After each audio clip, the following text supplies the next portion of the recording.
Hi friends, కరివేపాకుతో ఎన్నో వ్యాధులకు check పెట్టవచ్చు. అలాంటి హెల్దీ కరివేపాకుతో టేస్టీగా కరివేపాకు పచ్చడిని ఎలా చేయాలో చూసేయండి.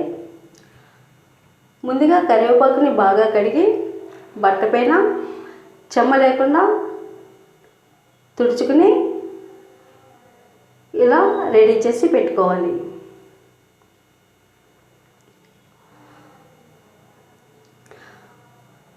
ఒక పెద్ద నిమ్మకాయ సైజ్ అంత చింతపండుని తీసుకుని అందులో ఈనెలు గింజలు ఏమీ లేకుండా చూసుకోవాలి.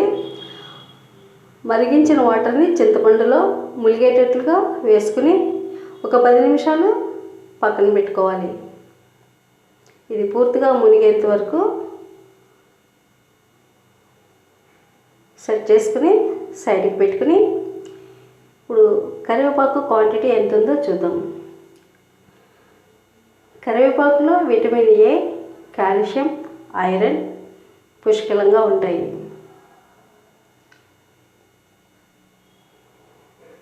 ఇవి కరివేపాకు 3 బౌల్స్ అయ్యాయి. కరివేపాకు నిత్యం వాడడం వల్ల డయాబెటీస్ కూడా కంట్రోల్లో ఉంటుంది. ఇప్పుడు స్టవ్ ఆన్ చేసుకుని పాన్ పెట్టుకుని 2 స్పూన్లు ఆవాలు వేసుకుని ఇవి కొద్దిగా చిట్టపటలాడిన తర్వాత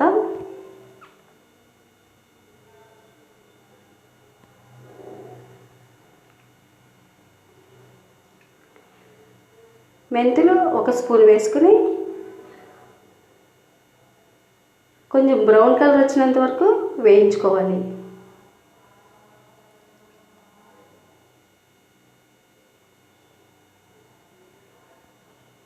వీటిని ఒక గిన్నెలోకి తీసుకుని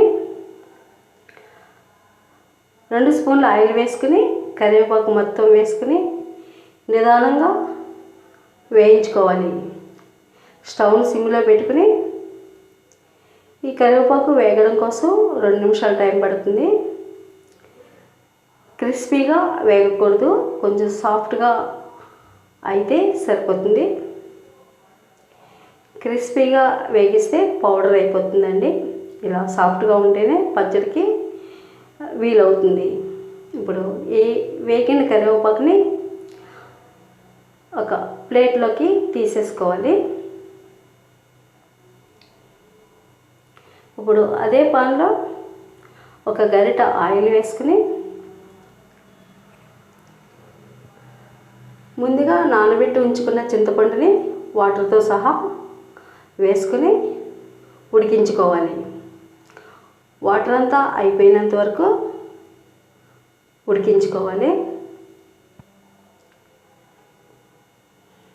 ఏమాత్రం వాటర్ ఉండకూడదు. అందులో ఒక గింజ ఉందండి, తీస్తా.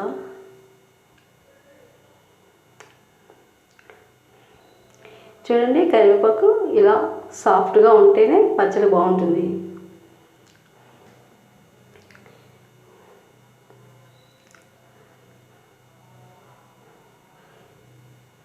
ఇప్పుడు వాటర్ పూర్తిగా ఇంకిపోయినంత వరకు కుక్ చేసుకొని ఒక పక్కకు పెట్టుకోవాలి. ఇప్పుడు ముందుగా వేయించుకున్న మెంతులు ఆవాల్ని మిక్సీ జార్లో వేసుకుని మెత్తని పౌడర్ లాగా గ్రైండ్ చేసుకోవాలి.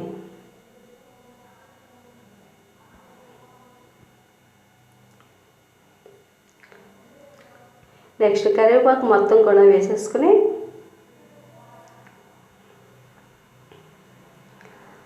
ముందు కరివేపాకుని ఒకసారి గ్రైండ్ చేసి సైడ్కి పెట్టుకోవాలి. చింతపండులో వాటర్ మొత్తం ఎగిరిపోయింది. ఇప్పుడు ఈ చింతపండుని కూడా ఒకసారి గ్రైండ్ చేసుకున్న కరివేపాకులో వేసుకుని ఒక 4 స్పూన్ల వరకు కారం కూడా వేసుకోవాలి. 6 వలిచిన వెల్లుల్లి రెబ్బలు, చిన్న నిమ్మకాయ సైజ్ అంత బెల్లం, రుచికి సరిపడా సాల్ట్, ఒక గరిటెతో ఆయిల్ వేసుకుని అంతా కలిసేటట్లుగా ఒకసారి కలుపుకొని మరొకసారి మెత్తగా గ్రైండ్ చేసి సైడ్కి పెట్టుకోవాలి.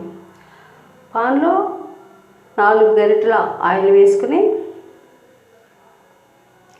ఆయిల్ కొంచెం ఎక్కువే పడుతుంది. ఆవాలు 1 స్పూన్, జీలకర్ర 1 స్పూన్, ఎండుమిర్చి 4, దంచిన వెల్లుల్లి రబ్బలు 5, 6 వేసుకుని దోరగా వేయించుకోవాలి. నేను పల్లి ఆయిల్ వేసాను, అందుకని నూరగా వస్తుంది.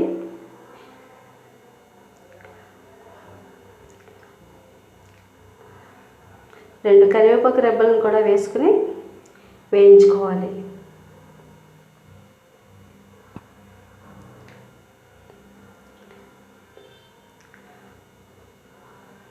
ఇప్పుడు మెత్తగా గ్రైండ్ చేసుకున్న కరివేపాకు పచ్చడి చూడండి.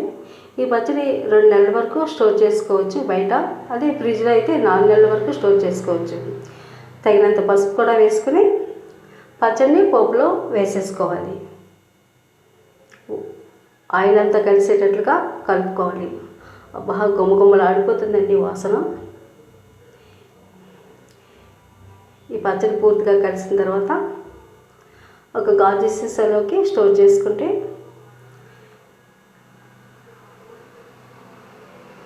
హెల్దీ అండ్ టేస్టీ కరివేపాకు పచ్చడి రెడీ అయిపోయింది.